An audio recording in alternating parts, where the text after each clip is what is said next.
तो आदाब है, मैं निसमत खान हिंद वॉइस से आपसे मुखातिब हूँ। मेरे साथ है जेट के फैज़ान साहब, बहुत बहुत खैर मकदम है। शुक्रिया फैज़ान साहब आपका। फैज़ान साहब, एक लॉ एंड ऑर्डर जैसे कि देश में तो कुछ पता ही नहीं चल रहा कैसे क्या है क्या नहीं है।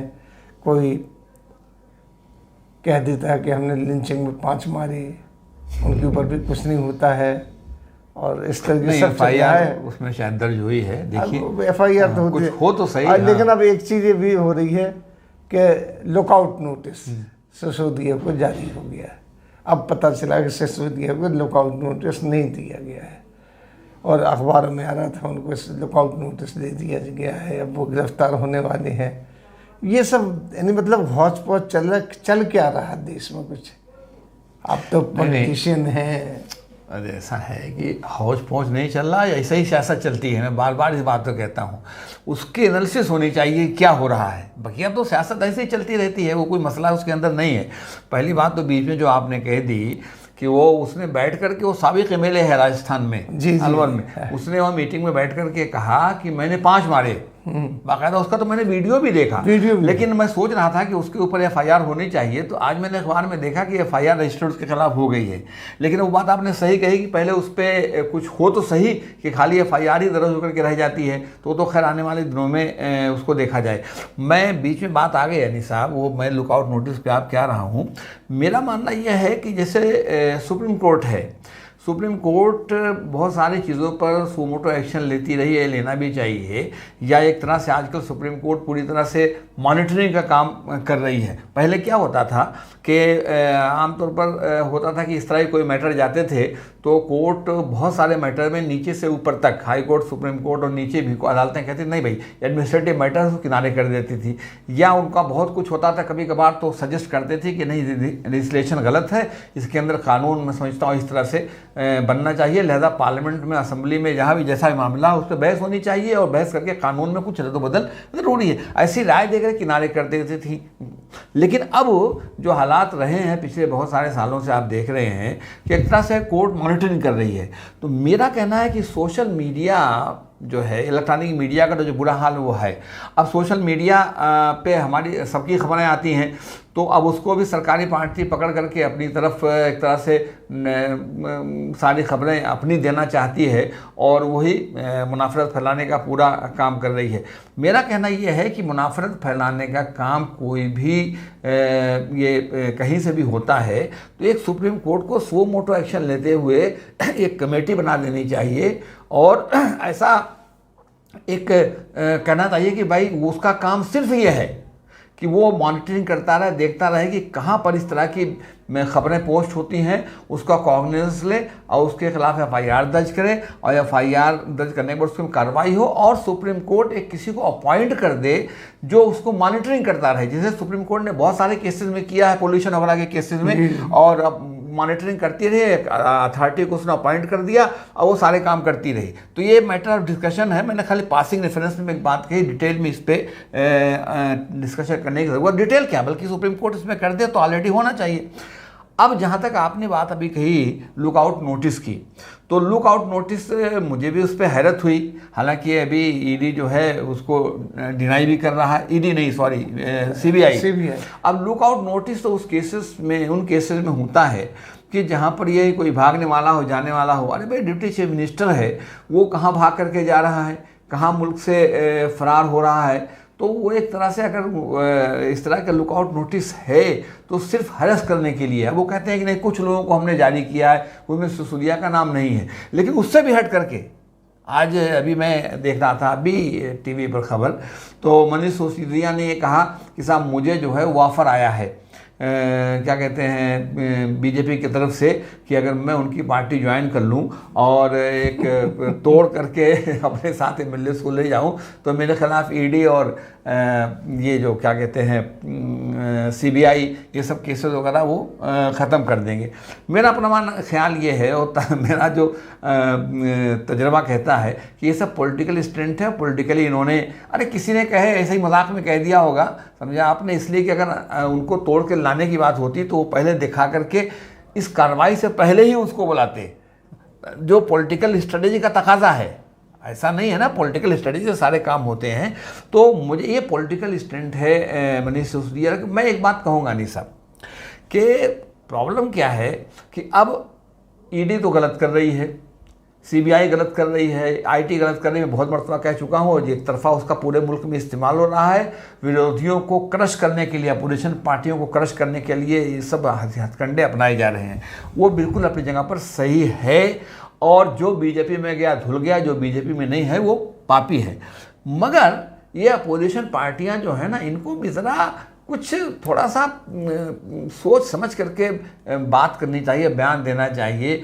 और ये बड़बोलापन भी कोई बात नहीं है। वो जैसे ही मनीष सिसोदिया के यहाँ छापा पड़ा तो जाहिर चीज़ है हमने भी उसके खिलाफ कही कि भाई ये तो सब पॉलिटिकल वेंडेटा के तहत हो रहा है।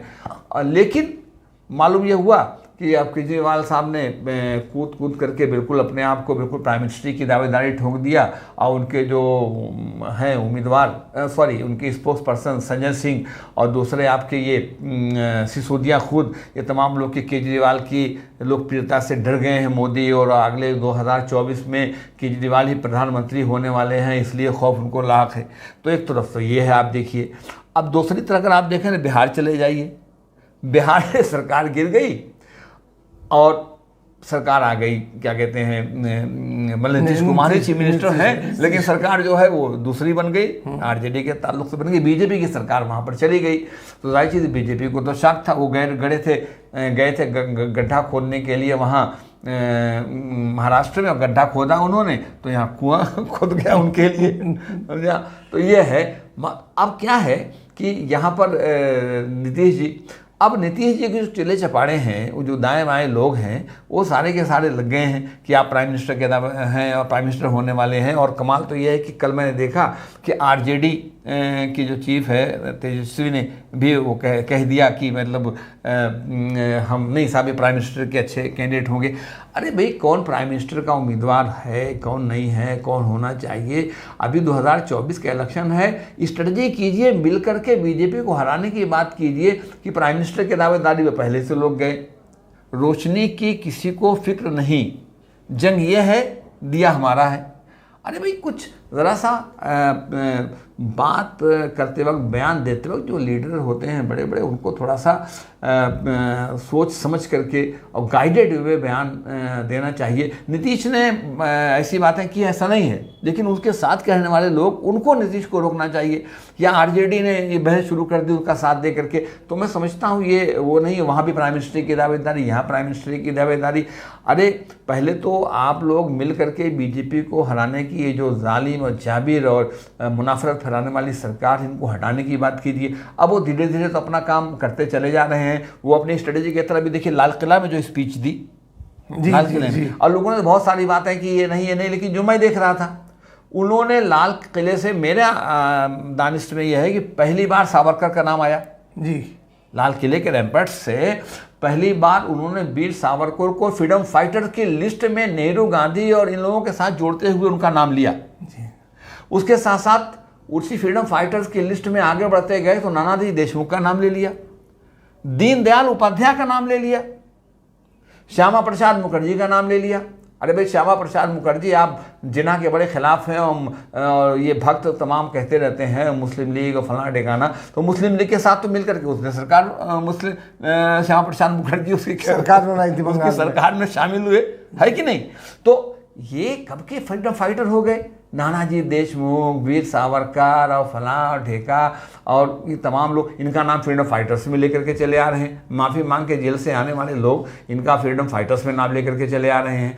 तो वो तो धीरे धीरे अपना काम कर रहे हैं, जगहों के नाम बदल रहे हैं। अभी मैं एक दिन देख रहा था एक यूट्यूब चैनल पर इस तरह के मार हुआ रहा था, तो वो कह रहा था कि जब ग्रांड ट्रंक रोड जो है शेरशाह सूरी ने नहीं बनवाई, वो उस वक्त के राजाओं ने बनाया था, ऐसे ऐसे ऐसे ऐसे जोड़ करके। जो चाहते हैं बोल रहे हैं, जैसे चाहते हैं बोल रहे हैं। तो पहली जो कोशिश होनी चाहिए कि इस सरकार को हटाने का काम कैसे हो, इसके लिए इन पार्टियों को सच जोड़ के बैठना चाहिए, स्ट्रेटजी बनाना चाहिए। अब ये लुकआउट नोटिस वोटिस तो मेरे लिए ये सब उसकी कड़ियाँ हैं। ये तो हैरेसमेंट करने के लिए है लुकआउट नोटिस, और एक तरह से दबाव बनाने के लिए है। लेकिन लुकआउट नोटिस का कोई माने मतलब है नहीं। अगर इशूड है और नहीं इशू किया है तो जाहिर चीज़ है। फिर मैंने जैसा कहा कि पॉलिटिकली तो सिसोदिया जी भी है, वो आवाज़ उन्होंने भी कहा कि मैं तो उसका राणा प्रताप का वंशज हूँ, मैं झुकूंगा नहीं, दबूंगा नहीं, फला है। अरे भाई ईडी का केसेस तो शरद पवार के खिलाफ भी थे। इस तरह के एक बयान शरद पवार का मुझे खारिज, जिसमें शरद पवार ने इस तरह के बड़बोलेपन से कोई बात कही हो। महाराष्ट्र की सरकार गिर गई, लेकिन मैं उद्धव ठाकरे को अप्रिशिएट करता हूं कि उद्धव ठाकरे ने कोई भी देखिए थ्रू आउट एकदम जो मतबराना जिस तरीके की सियासत होती है और जिस तरीके से एक लीडर को बिहेव करना चाहिए, उसने बहुत ही आर्कुलेटिव वे में उसने बिहेव किया और अपने आप को एक लीडर की शक्ल में पेश किया। उछल कूद करके बात करना, ये करना, वो करना, फना करना, ढेका करना, मुझे आफर आ गया, ये सब कोई माने मतलब नहीं है। ये बड़े बोलेपन से परहेज करना चाहिए। अब इसका फ़ायदा उठा करके वो ये कहना चाह रहे हैं कि बस 2024 में केजरीवाल वर्सेस और तो कोई हिंदुस्तान में लीडर बचा नहीं, बस केजरीवाल वर्सेस मोदी, केजरीवाल वर्सेस मोदी, इस पे वो लग गए हैं। तो ये सब छोटापन है। सियासत में ज़रा सा आदमी को बड़ा होना पड़ता है, समझा आपने, और सोच समझ करके स्टेटमेंट देना पड़ता है। उसके बोलने के माने मतलब होते हैं। सियासत क्या हो रही, एक भीड़ चाल हो रही, जो मर्जी आती दे देते हैं, और हमारे जो मीडिया है उसी को छालते फ्री स्टाइल है भाई, छोटी बातों को लेकर के बस चल जाते हैं। फ्री स्टाइल सही कहा आपने, बहुत सही बात कही आपने, सही दिशा दी। इसी के साथ हम आपसे लेते हैं विदा। के लिंक में फिर जेड के फैजान साहब के साथ हाजिर होंगे। तब तक के लिए दीजिए इजाज़त।